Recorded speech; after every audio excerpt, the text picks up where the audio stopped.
Hey, yo, it's Dominic D'Angelo, and it is a Wednesday. So, you know what that means. It's time to do a little rumor and innuendo. Did I just say rumor and innuendo?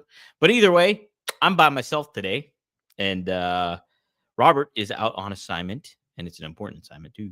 But you are stuck with me, and we're going to talk a little bit of AEW Dynamite. I'm going to check the dirt sheets, too, and check them wrestling news. When I fly solo, I usually fly by the seat of my pants. So get ready for a wild ride here on the outside. Why am I rhyming everything today? Uh, it's nice out in Pittsburgh. Maybe that's why the spirits are up here. It's like 42 degrees, which is really warm right now. Let's say hi to some folks in the chat, Joe. Jeff Hengener says, hello, R&I. Maybe Dom keeps messing up the intro because he's too excited. Maybe that's it. Am I always excited, though? I don't know. Like, after Raw, I wasn't that excited. Alt Jake says, I'm so scared. Uh-oh. Why is he scared? What's wrong, Jake? Wrestling Old Ed says, R&I can see clearly now Joe's reign is gone? Question mark? Interesting. We also have Alt Jake says, oh, damn it. That joke was solely for Robert. Dom may or may not get it. I don't get it. Are you referring to Samoa Joe as his reign? I don't know. Alt Jake also adds, never know with our Dom. You don't know. Did I nail the intro? I did nail the intro. All right. Sweet. Thanks. Michael Watson, shout out. You're not alone, Dom. You've got the chat. That's it. I got the chat. You guys are my co-hosts when I fly solo. Devin Dowling, AO. Devin Dowling joined One of a Kind with RVD the other night when we had Vince Russo and Violent J on. My goodness. When I say it's an all-time episode, it's an all-time episode.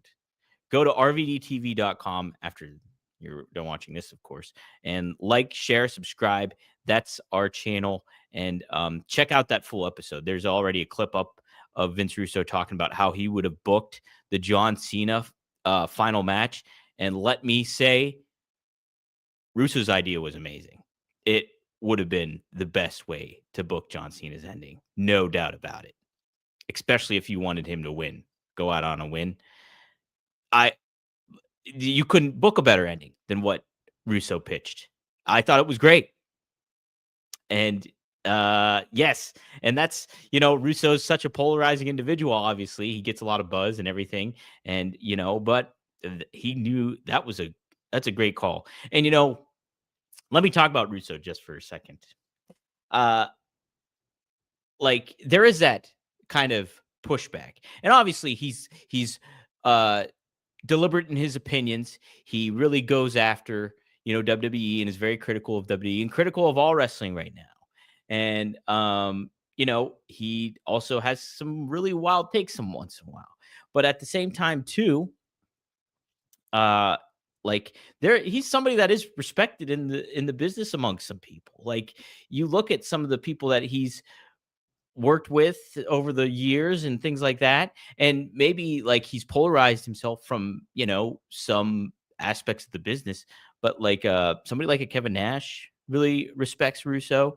There's a lot of different names that you can throw out there and that appreciate Russo because they helped their career out. It's something that he did up and down the card was give everybody a story. And you will see that too if you check out JCW Lunacy. It's definitely a different flavor of ice cream when it comes to what you're watching in pro wrestling. And but it's kind of fun. I had a good time watching it. There's some nostalgia acts, which there's more to come, which I was filled in on. And then you mix it with some of these unexpected wild characters, and I'm intrigued to see where this goes. It airs I know I'm like shamelessly plugging it all, but all Jake's making some comments in here too. But but it's every Thursday on the Psychopathic Records YouTube channel, which is the ICP channel. Check it out. The commentary is hilarious. Fun fact, Joe Dombrowski, who's on that commentary team of JCW,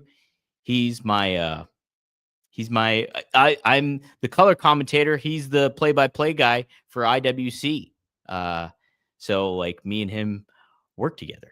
So he is the lead play-by-play man on there. So check it out. Give it all support some wrestling stuff like that. It is, you know what? It's different from like NWA Power, very different.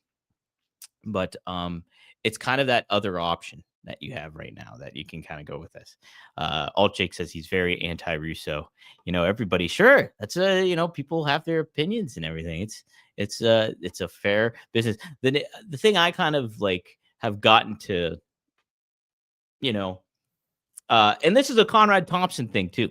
So let me say this then. Conrad, I always keep in mind something, especially in wrestling, is like you judge by the person of how you interact with them. And, that's kind of, because you'll get a whole bunch of opinions online. You'll get other people's perspectives, other people's stories. And then you can also facilitate your own opinion by what you see and how these people handle themselves. So if you take that all into mind, and then if you interact with this person and you have a positive, if they're like nice to you and they're like, a good interaction that I think is, I don't want to say like beneficial, but I say more so in the realm of, is this it do you get good vibes from them and stuff like that, then I do think, you assess your judgment based off how you interact, how that person's treated you. And then like ultimately then too, you can see how they treat others and everything too at the same time. And then make your opinion based on that. So let's take a look here at some of the comments, because I'm sure there is some on here.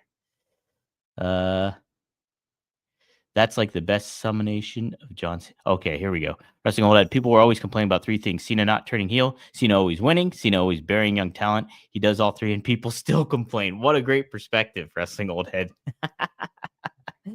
That is true. That is very true, for sure. Oh, does he? Do you mean D'Amico or Amico, Zach Amico?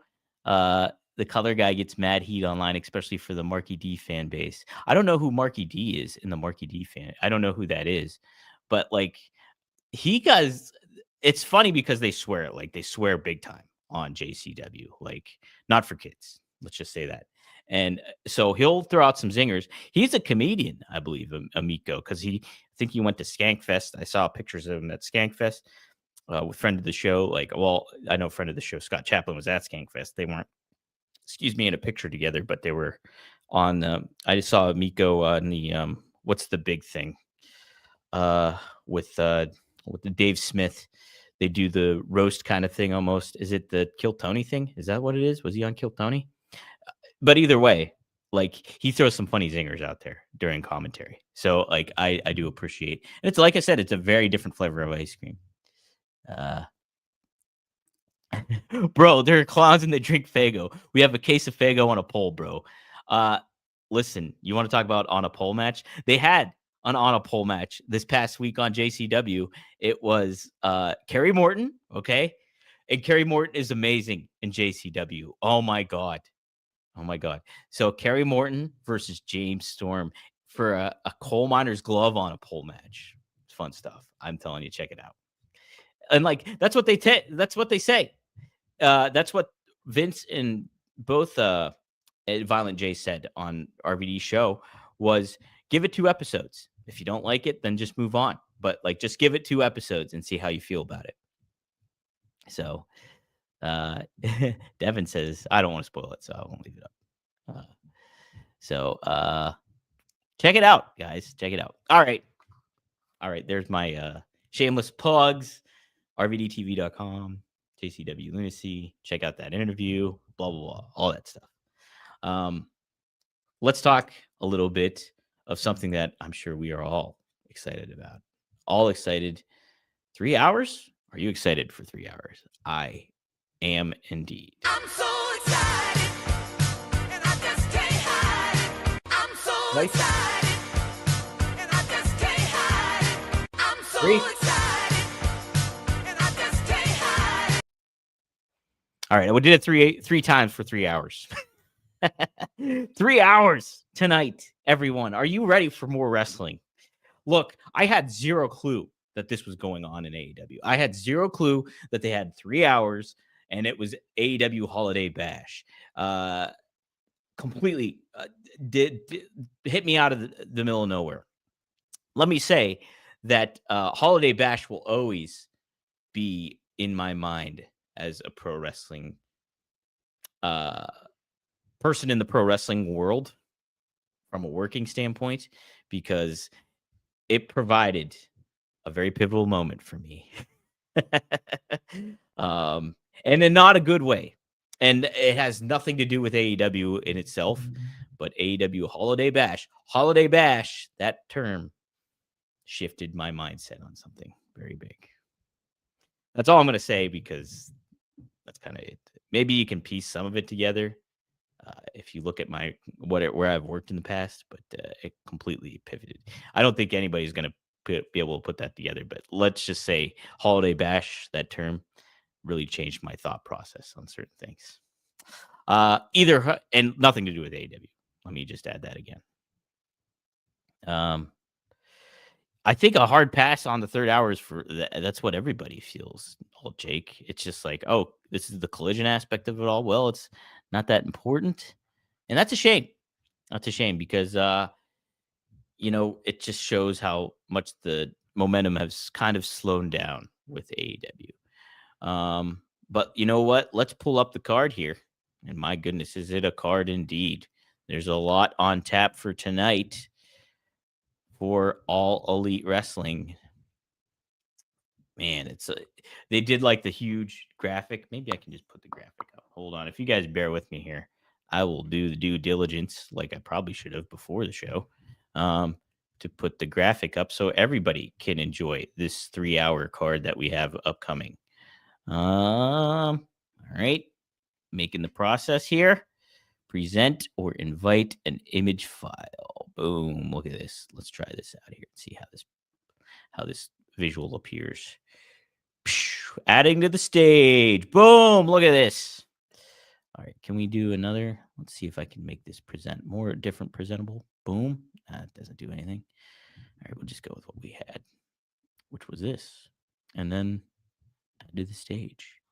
Oh my God. What's going on? All right. Here we go. Look, let's take a look here. We'll start with the contract signing. Samoa Joe, Swerve Strickland, and Hangman Page. They're getting ready to put the name on the dotted lines, the names on the dotted lines. And man, it just makes you think that at World's End is 10 days away. That's it.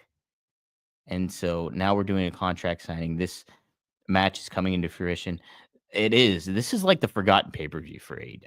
This is like, I would just remove this completely from your Rolodex.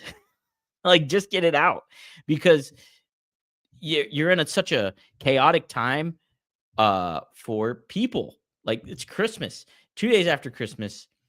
Like, you might rope in some. It would be one thing if you are like a huge company, but this is like it's just not. It's not a fit for you. This pay-per-view, it just isn't.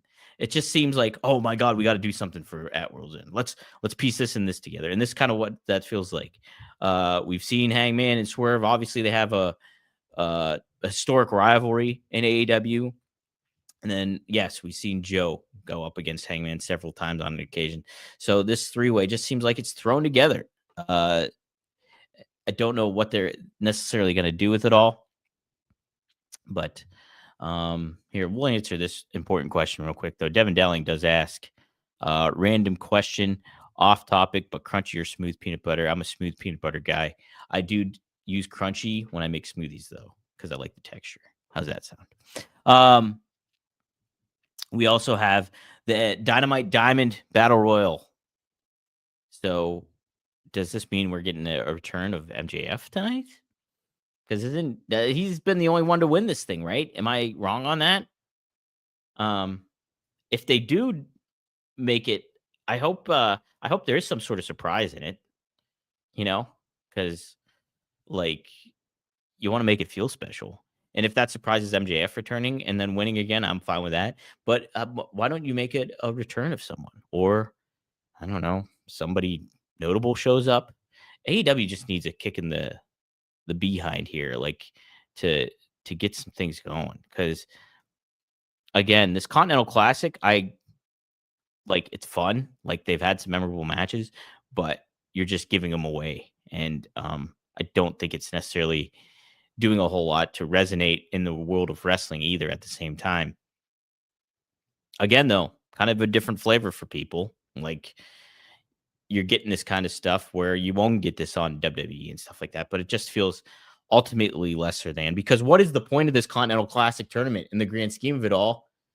We still don't know what the stakes are. You're the Continental Champion.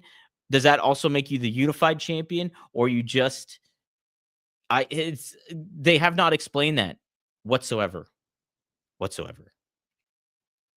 Unless I'm missing something and they said something on Collision. We'll get to those Continental Classic matches in here in a second. We have an 8 women's tag. Sorry, I'm like leaning in here. It's Mercedes Moné, Athena, Billy Starks, and Megan Bayne. They're going up against the Babes of Wrath and Mina Shirakawa and Toni Storm. I actually like this match. This is a fun match. You could have, honestly, you probably could have, honestly, if you did this and AEW promoted in the right fashion, you could have made this a main event for your Dynamite show for the Holiday Bash. Like, you got Toni Storm, you got Mercedes, bam, great names right there. Then you got Athena, who's an established name, and you want to establish even further, as you should. Young rising talent and Billy Starks, Monster Heel and Megan Bayne, and then the Babes of Wrath, your new tag team champions. So I would have really positioned them in the right manner to make that feel like a real big deal. So here we go. We got an AEW World Tag Team Championship. I don't know if this delineates what's on Collision and what isn't. I don't think it does whatsoever. So who knows what this is all on. So we got FTR. They're the tag champs, and they're going up against the Bang Bang Gang, which is Juice Robinson and Austin Gunn. Look, Austin Gunn, I did catch some of this. He cut a great promo the other day, against FTR. Really funny stuff. He's great. Austin Gunn, somebody you got to watch out for. I would give him a singles push. After he loses, which I'm sure they're going to lose tonight, give Austin Gunn a singles push. Have him go, because he's got that personality that you want. Man, yes, he's somebody I would put my chips behind big time. And I'm a huge fan of Billy Gunn. Like, I was a massive mark for the one Billy Gunn way back in the day, and that is a shoot.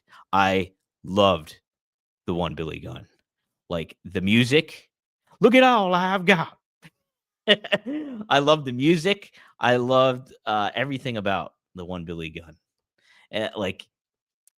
Then I almost thought after the fact, this was years after, I was like, man, they should have gave Billy Gunn like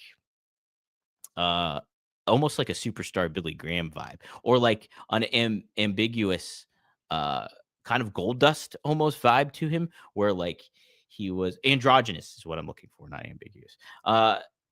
Where like, you could have really presented him in like this Gorgeous George / superstar Billy Graham kind of fashion. And like, what a great heel like gimmick that would have been back then. Like, it would have been a lot of fun. I love Billy Gunn, man. Billy Gunn's the best. Everybody's talking about, oh my God, Razor just clawed my foot. Oh, well, yeah. Jeff Henniger says that was Billy and Chuck. Kind of. But like, I'm talking about like, going all out with how he dressed or, everything like that. You could have made him what a heel he would have been, in contrast to like The Rock and even John Cena later on. Like, man, if you fantasy book in your head, that superstar Billy Gunn would have been pretty fantastic. Let's see here, man. People are talking about stuff about Aldi's. I gotta go back and look at this chat about what people are talking about. All right, let's talk about these Continental Classic matches. We got Mascara Dorada taking on Orange Cassidy. That should be a fun one. I would have that open the show, actually. I think that would be a fun match to have open the show. Orange Cassidy and Mascara Dorada. And then we have Kyle Fletcher. He's taking on Pac. So 2 heels going at it. Again, yeah, I don't know. Like, who do you put in that to win that match? That's the thing. I'm assuming that Fletcher gets the comeback victory after losing to Mike Bailey, but like Pac is somebody I think you should really kind of utilize too. He's been getting some bad breaks, and that's like from injury standpoint and visa standpoints or whatever. But like you're introducing him back, and he's just kind of like you don't want him to be Death Rider fodder.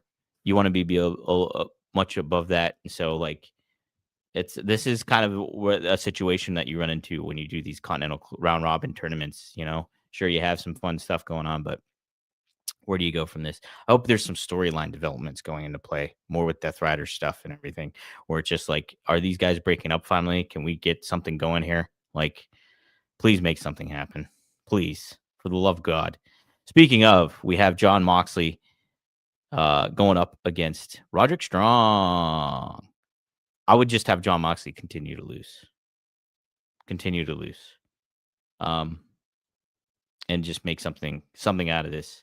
He cut that babyface promo last week about like, oh, I'm I'm behind on the game. I must win, all that kind of thing. So maybe this is perpetuates him to win finally. But what's the story going on here? It's just like, where are we at? Where are we at with all this? Please make that the Christmas present to all of us, is ending this Death Riders BS. Oh, Devin Dowling says it might be a draw. Interesting. Yeah. Billy's awesome, not as a single. No. Oh, man. Billy was awesome as a single. I remember absolutely loving that. What were they called? The figures that they made back then. They were like the Titantron figures, I believe, was what they were labeled. I remember being so pumped to find the one Billy Gunn figures. I bought both figures they made of him as the one Billy Gunn. He had like pink trunks on, and then he had like blue trunks on. I got both versions because I loved the one Billy Gunn, baby. He was great. All right. Then the main event, we have the Elite. That's the Young Bucks and Kenny Omega. They're going up against Okada, Takeshita, and Hechicero. So the Don Callis family. Probably going to get some big developments here when it comes to Takeshita and Okada here. So that should be, again, I think this will be a fun match. Here's the thing that I don't think I got to say last week when we previewed and reviewed Dynamite was AEW really has to put more of a focus on the Young Bucks and Kenny Omega. Like that they, whether, Robert likes them or not, or whether, some of your fan base, the Cornette fan base and stuff like that. And I don't mean to label it in that manner, but like if a certain demographic if you will, does not like them, it should not matter. You make them your primary, one of your primary acts. They just feel like underutilized.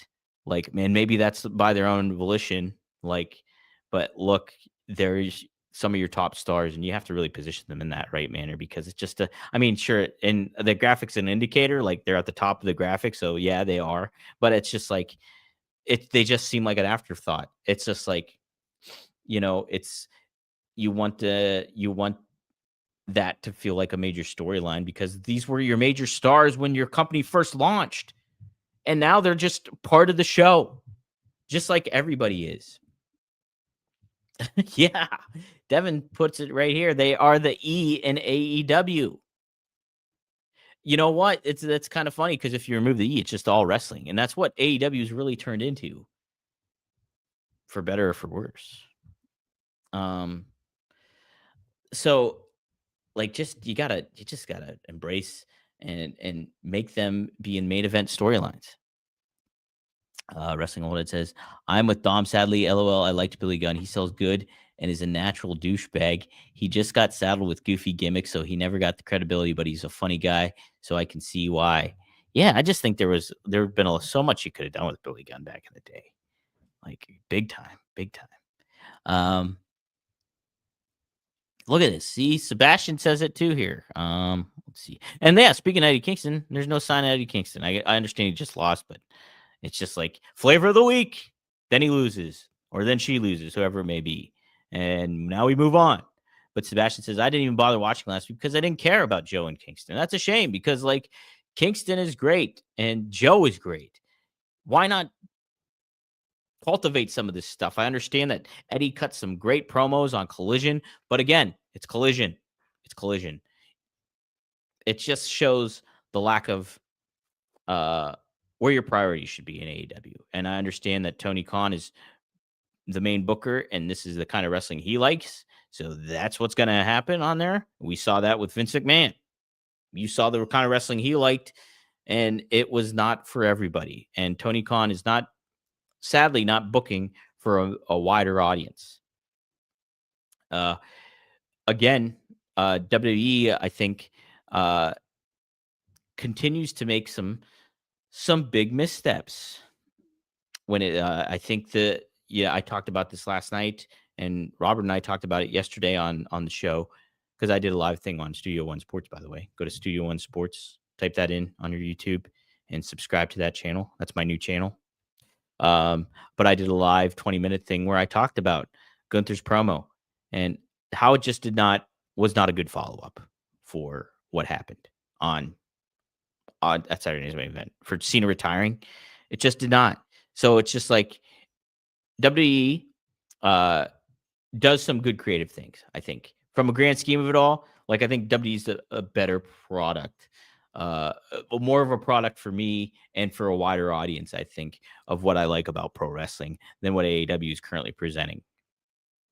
But that being said, they have some missteps and they make some major missteps. So why, if you're AEW, you got to factor in, like, let's make things different. This is just like constant, same stuff, great matches, talented wrestlers, I think overall good presentation too. Like I don't mind AEW's presentation, but like pivot, do some different things. Like this is AEW's opportunity to kind of like, let's really hone in on stuff and let's do something that is different. So I don't know. I don't know where I'm going with that, but that's kind of my thoughts on all that stuff. Man, well, big debate on Billy Gunn here. Just big debate. Alt Jake says he can't cut a promo. That's why he did the call in response at the end of the Outlaws bit. I think there's a lane where Billy, I think you could have certainly gave Billy another mouthpiece. Like, him and Road Dogg. Road Dogg was the promo guy for sure, undoubtedly, right? And him being a part of DX was cool too. I don't think DX, the Mr. Ass gimmick and, badass Billy Gunn, I thought that was an awesome gimmick, but like when you move on and you want to give somebody a singles push and stuff like that, like I would have tried to find somebody that really could have been like, what if you paired him with, like, I'm just throwing this name out here, like a Trish Stratus, Trish was not an Ultimate promo too at the time, I guess, but like, I'm just trying to think of some other names that you could really help maybe elevate him and that person. I keep thinking of a valet that you could maybe have used, or like a diva at the time, like a Stacy Keibler. That was Stacy a good promo though? I don't know. And I know, Mickey James wasn't around. She would have been perfect at the time, but she just was not in the mix at that point in time. But trying to think of who was a good women's promo back then in the day, and it was hard to kind of get a gauge for, because there wasn't like the women didn't have that kind of opportunity to get behind the microphone as much, back then.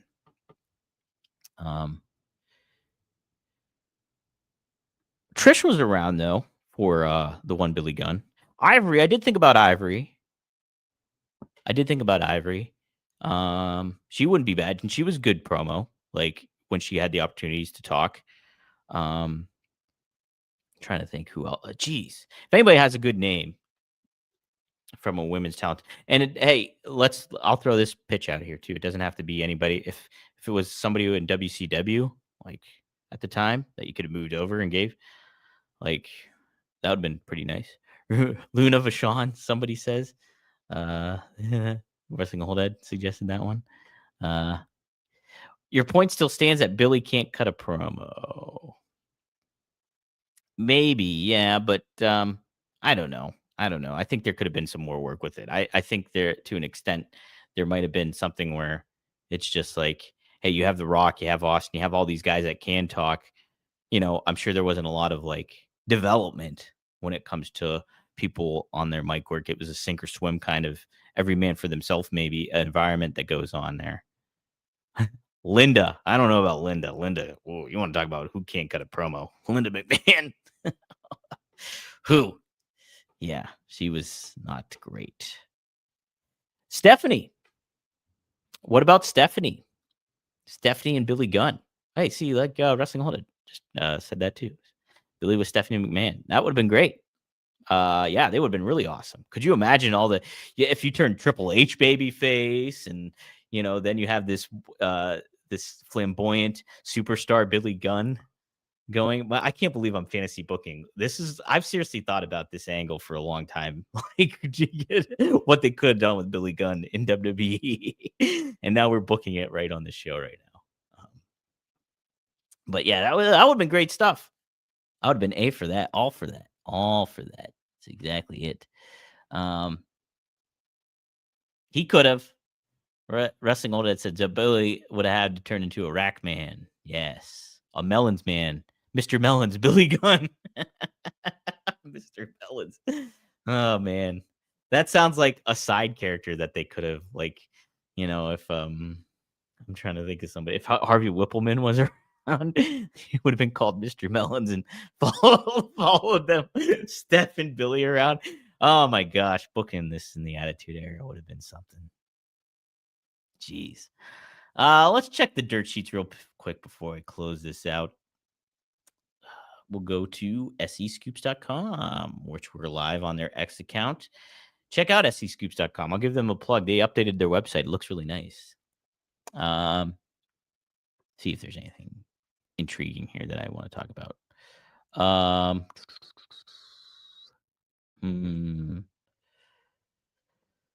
Let's see. Is this a plug for my show or not?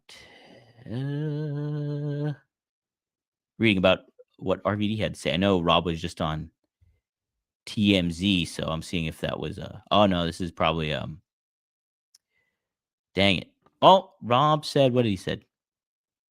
Okay, so this is what Rob had to say about the John Cena finish. Rob kind of talked about this too on the show that we did too, but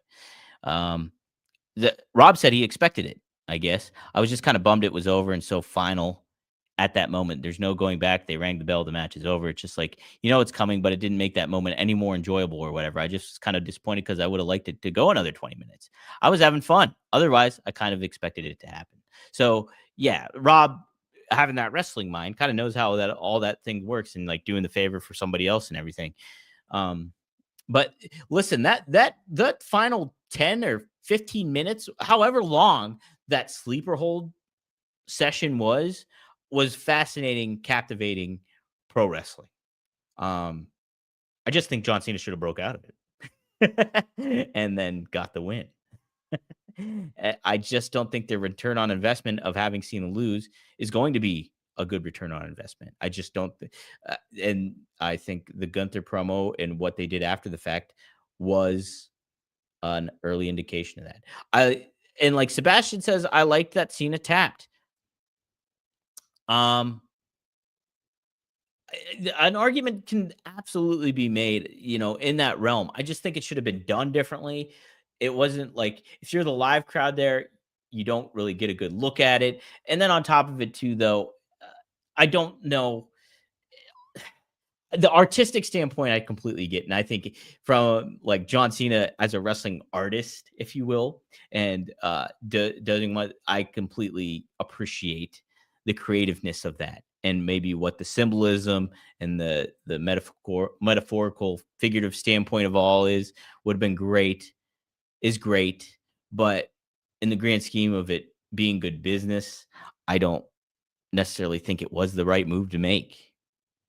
So from the artist standpoint, I think it's super cool because if you didn't see, and I talked about this yesterday too on my other show, but Cena shared that on Instagram, that picture, that infamous picture of Obi-Wan Kenobi smiling right before Darth Vader ends him. And that was cool. Like that makes sense, right? If you're thinking from the John Cena aspect of things, like I'm gone, now it's your turn. Whose turn is it though? Whose turn is it? Is he talking to the fans? Is he referring to somebody else? That's the thing. Obi-Wan was looking at Luke Skywalker when that happened. John Cena wasn't looking at anybody in particular because there's no big baby face in that looking at Darth Vader ending him. You know what I mean? So that's what's missing from this element all. That's what's missing for this payoff. John Cena's gone. Who's next? Who's the big person coming through? And it needs to be a fresh new face. And you can make a case for like a Jacob Fatu, or you can make a case for a Braun Breaker to turn babyface, and it'd be him to carry the company in a babyface manner in a new way. But uh, I don't think this really pays off. Sebastian says he likes the mystery. Well, I can understand liking the mystery of it all, but like there's nobody to be excited for. It would be one thing to enjoy the mystery if you had people on the rise. Like if you thought about like, and I know I'm going back to a very, very hot time in pro wrestling. And so like there was a lot of name stars, but you thought about all the possibilities maybe for like, excuse me, The Rock when he was with the Nation of Domination. You had DX, you had Ken Shamrock, you had let me try to think of some other names too at that time that were kind of on the rise at certain points. I think like people, and this is kind of weird, but like I remember always being optimistic for a lot of names that were really intriguing and fun. Like even like somebody like and I know he's a polarizing name nowadays, big time, but Val Venus, like or like The Godfather. What's next for some of these guys that are on the lower or mid card area? Are they going to be on the rise too at some point? Like there's that like who's going to be the next to step up and get into that position? And so I guess a great name too at that, actually a perfect name, geez, would be RVD. Like, imagine how excited everybody was when RVD showed up with the WCW ECW invasion, and he was as a heel, but people still loved RVD. Like, so there was optimism and there was potential for names to show up and make their own kind of impact. John Cena's smiling, tapping out, looking at no one in particular, though. And that's where he left us. And that's the sad of it all. That's the sadness of it all and the bummer of it all, because John Cena's gone. Like, Randy Orton's, obviously in his twilight of a career, and AJ Styles, obviously. CM Punk is mid 40s. So he's on the tail end of everything, wrapping up at some point or another. Cody Rhodes is currently the present, but that's not lasting. And his title run right now is not packing a punch as much as it should be. So I think that is where I'm at with all that stuff. So I guess that'll do it for me today. Let's take a look at some of your chats here. What people are saying. I don't want to. Let's see. Didn't Orton Hogan put over Lesnar. Hogan tapped out to Angle. So I do think, yeah, no, maybe he didn't put over Orton, but I think kind of that story was Orton was the legend killer, and maybe he didn't beat Hogan. I wasn't watching wrestling at that time. I was thick in the action of college, so like it wasn't on my radar as much. I mean, I took some exceptions for like one night stand and stuff like that, but ultimately I kept light tabs on wrestling at the time, so I don't know all the ins and outs of like from basically 03 to 2008. I was kind of out of wrestling for that amount of time. I know, and like Sebastian here is talking about, like, you're supposed to put somebody over, especially if you're old. You're supposed to make the future stars, not just by bearing the hot heels. I just think Cena winning, you would have put over other people. He still would have put over. Think about Dom Mysterio. Robert has said this several times on this show. If John Cena beat Gunther, the last person to beat John Cena would have been Dom Mysterio. And imagine the chip on his shoulder that Dom would have moving forward for the rest of his career. I was the last person to defeat John Cena. And just by that, you put heat on a big on a name that's on the rise. Is Dom. No, I Dom has that attitude where what's likable about him is like this like laissez-faire kind of attitude. So like I don't know if he would fit that John Cena position moving forward as the face of the company, but man, he's a big factor of it all too. So I'm just thinking in the moment here. Gunther did not Gunther got great heat, I think, for what he did, but I just don't think it's gonna last. And I don't think it's think I said this yesterday. I think like a more memorable promo. There was a more memorable promo on that episode of Raw than that Gunther promo, and that was CM Punk with Braun Breaker. So it's just like who is going to step up here? Who's going to step up here? Is it? So Kami also adds that it was obvious he was going to tap. I don't know. I don't think it was. Like I think they made it, and like I think this adds to the effectiveness of the match and even the outcome. That like I was kind of pretty confident. I was like, Cena's gonna get out of it. Like this has been a fascinating 10 minutes of him being in this sleeper hold, and what quality thing, what a pop and reaction he's gonna get when he powers up Gunther, hits him with the FU or the attitude adjustment, and we get the 1-2-3. So I don't think it was obvious. It just was really flat. The air was let out of the room. So, okay, so Jeff Hanger provides clarity. Hogan beat Randy at SummerSlam that year. So SummerSlam of 2006. Yeah, that's what I remembered too. I remember seeing the RKO onto the trunk of the car. I remember that for sure. So, that should do it, I think.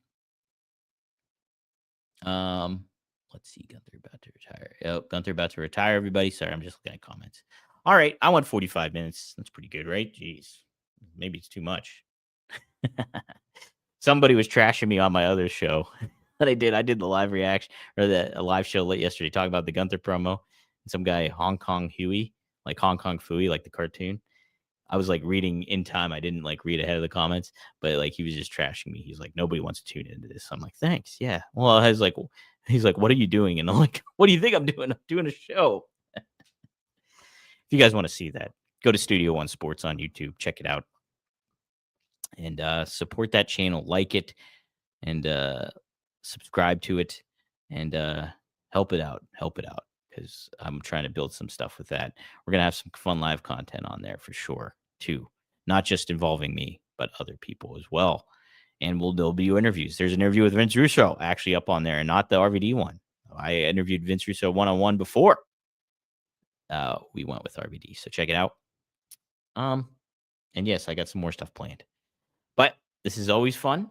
And you can catch me and Robert every Monday through Friday here on the WD Creative _ish X account, the at Dominic D'Angelo X account, the at SE Scoops X account, at the podcast Heat X account. Also, you can catch us on the Oh You Didn't Know YouTube channel, the Podcast Heat Wrestling YouTube channel, Ad Free Shows YouTube, and on the Rumor and Innuendo YouTube channel. So support us all in that form or fashion. Check out that Violent J and Vince Russo chat RVD and I had at rvdtv.com, and help support that channel as well. Thank you all for tuning in the chat. You guys are indeed my co-host when I fly solo. I am a chaotic mess, I understand, but I appreciate everybody that joins in and chimes in here. and can't thank you enough. So you guys make it fun, and that's why I do this day in and day out. All right. Best of luck in your future endeavors. And yes, like Michael Keaton says, I am Batman. Shh.